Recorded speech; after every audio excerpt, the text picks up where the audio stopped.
అయ్యా, దేవుడిచ్చిన ప్రసాదం అనుకుని నలుగురిని కన్నాను. ముగ్గురికి పెళ్లి చేయగలిగానయ్యా. ఈ ఊరు ఏమిచ్చినా మీరు తీసుకుంటారు కదయ్యా. ఇది మిగిలిపోయింది. తమరే ఏదో ఒకటి చెయ్యండి అయ్యా. అయ్యా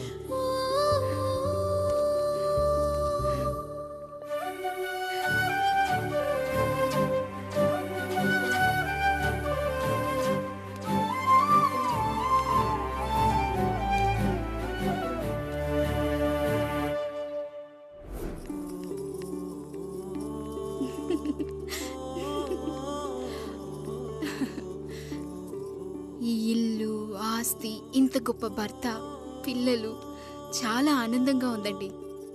కానీ నాకు ఒకటే లోటు. మన తర్వాత మన పిల్లల్ని చూసుకోవడానికి వీళ్ళకొక అన్నయ్య కావాలండి. అచ్చం మీ పోలికలతో వీళ్ళకొక అన్నయ్యని కందామండి. నువ్వు అడుగుతే కాదనగలనా?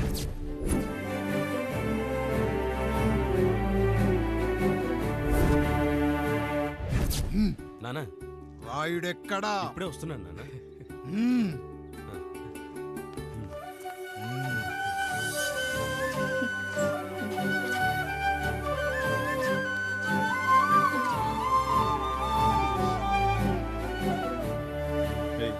చూడరా, మీ అన్న మీద పగ తీర్చుకోవడానికి నీకు ఇదే సరైన సమయం.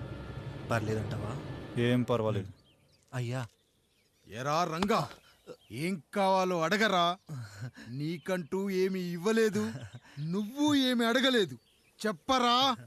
మా అన్నకు నాకు పడట్లేదయ్యా. తోడ పుట్టినవాడని చాలా సహించాను. అడ్డమైన దానాలు చేసి ఆస్తి మొత్తం పోగొట్టాడు. ఇప్పుడేం కావాలరా? కొద్దిగా ఈ కత్తి తీసుకొని వాడిని చంపి పెట్టండి అయ్యా.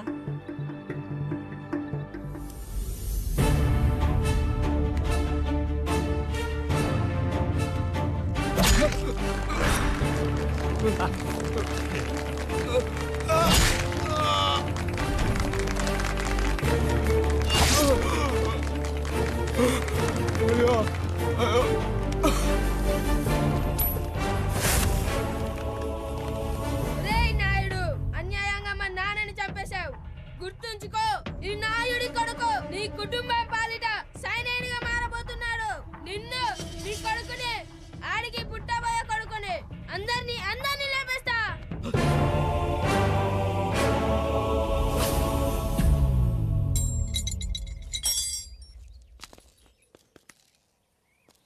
ఏం జరిగింది? మీరు హత్య చేసినట్టు ఇప్పుడే సమాచారం అందింది. తగిన సాక్ష్యాధారాలు పరిశీలించిన పిమ్మట మీకు యావజ్జీవ కారాగార శిక్ష, 2000 రూపాయల జరిమానా విధిస్తూ అరెస్ట్ చేస్తున్నాం. అయ్యగారు నా కోసం చేసిన త్యాగాన్ని హత్య అంటుందా మీ చట్టం? ఇదెక్కడ న్యాయం? మనిషికి ఇచ్చిన మాట నిలబెట్టుకుంటే అరెస్ట్ చేస్తారా? ఏ దేశంలో ఉంది చట్టం? నన్ను ఏం చేయమంటారు రాయుడు గారు? 9వ తరగతి చదివి ఊర్లో గాలికి తిరుగుతున్న నన్ను మీ మనిషి ఒకడు పోలీస్ స్టేషన్లో ఉండాలని నన్ను ఎస్ఐన్ చేశారు. సాటి మనిషిని స్వేచ్ఛగా హత్య చేసుకోలేని దౌర్భాగ్య స్థితిలో బతుకుతున్నాం మనం.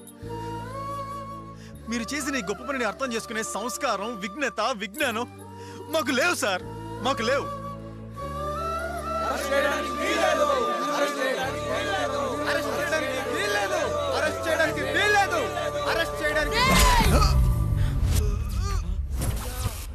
నాయుడు గారు,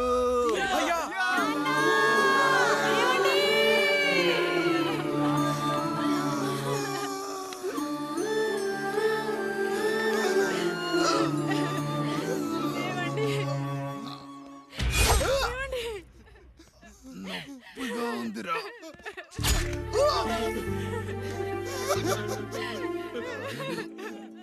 సుధా, నేను లేకుండా ఎలా ఉండగా? పర్వాలేదండి, బిడ్డలతో నేను ఉండిపోతాను.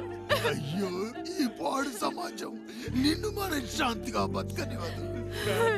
ఇంతమంది పిల్లల్ని చూసుకుంటూ భర్త లేకుండా ఎలా బతకగలం?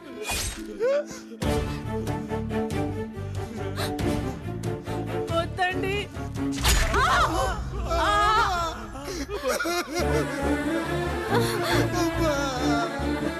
రాయుడు, బిడ్డలు జాగ్రత్త.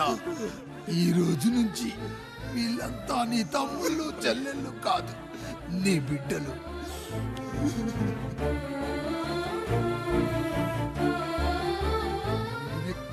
వెళ్ళనురా. నీ కష్టం వస్తే ఒక్కసారి నాన్న అని పిలవరా. ఆ సమాధిలోంచి అయినా లేచొస్తా.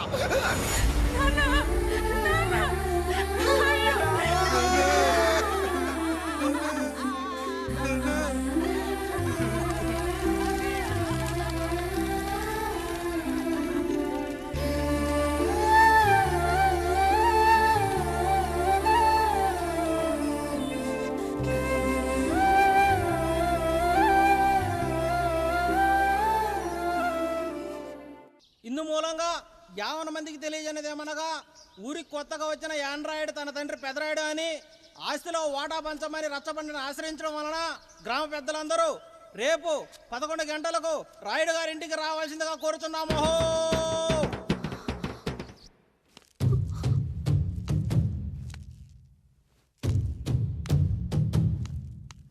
ఎందుకొచ్చారు?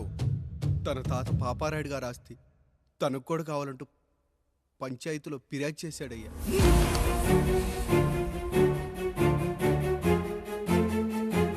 మస్తా గారు, ఆ దస్తావేజులు ఇవ్వండి. అయ్యా, మరి మా సంగతి ఏంటి? అడగరేంటి?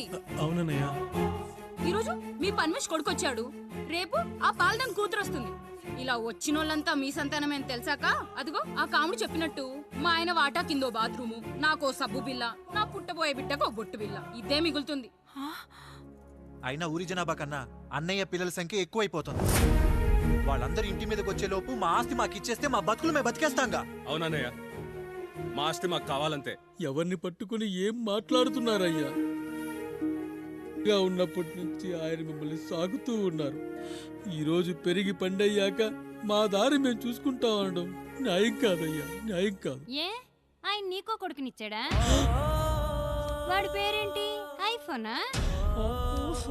ఎరా, ఆస్తి కావాలా? 4 బ్రష్లతో తోముకుంటే ఎక్కడ విడిపోతామో అని నా బ్రష్ టూత్ పేస్ట్ నీకు త్యాగం చేసినప్పుడు అప్పుడు అడగాల్సిందిరా. అన్నయ్య ఆస్తి కావాలి అని. ఎరా, నేను వాడిపారేసిన లంగోటాలు మార్చి మార్చి చొక్కాలు చేతిగుడ్డలుగా వాడారే, అప్పుడు అడగాల్సిందిరా అన్నయ్య ఆస్తి పంచు అని. నువ్వు 6 నెలల పసిగందుగా ఉన్నప్పుడు పాల కోసం ఏడుస్తుంటే నిన్ను తీసుకెళ్లి పసుల దొడ్లో కట్టేశానే, అప్పుడు అడగాల్సిందిరా అన్నయ్య నాకు ఆస్తి కావాలి అని. మా తండ్రి గారు పాపారాయుడు పోలికలు నాకు, నా పోలికలు ఆండ్రాయిడ్కి. అసలు మా కుటుంబంలో ఏ పోలికలు లేని మీకు ఎందుకు ఇవ్వాలరా ఆస్తి? ఆస్తి లేదు, గీస్తి లేదు. Get out, get out, get out, get out, get out, get out అని నేను అనొచ్చు, కానీ అనగలనట్రా? అనలేను. ఎందుకంటే మీరంతా నా తమ్ముళ్ళు, నా చెల్లెళ్ళు. రక్తం తాగిన దోమ కూడా వెళ్ళేటప్పుడు కృతజ్ఞతగా ఏ మలేరియానో టైఫాయిడో వదిలి వెళ్తుంది. కానీ రక్తం పంచుకొని పుట్టిన మీరు ఈ అన్నయ్య కోసం ఆస్తి కూడా వదల్లేకపోతున్నారు కదరా. గుమస్తా గారు, నా యావదాస్తి నా తమ్ముళ్లకు, చెల్లెళ్లకు వాళ్ళ పేర్ల మీద రాయండి. నాకు చిల్లి గవ్వ కూడా అక్కర్లేదు. ఇక ఈ ఇంటికి నాకు ఎటువంటి సంబంధం లేదు.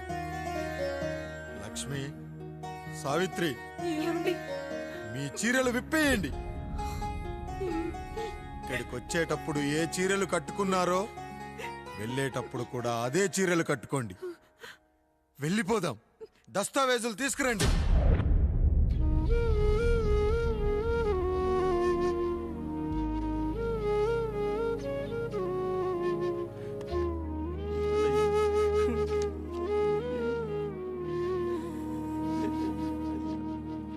ఇక ఈ ఇంట్లో నా పేరు వినపడితే నా తమ్ముళ్ళు, చెల్లెళ్ళు బాధపడతారయ్యా.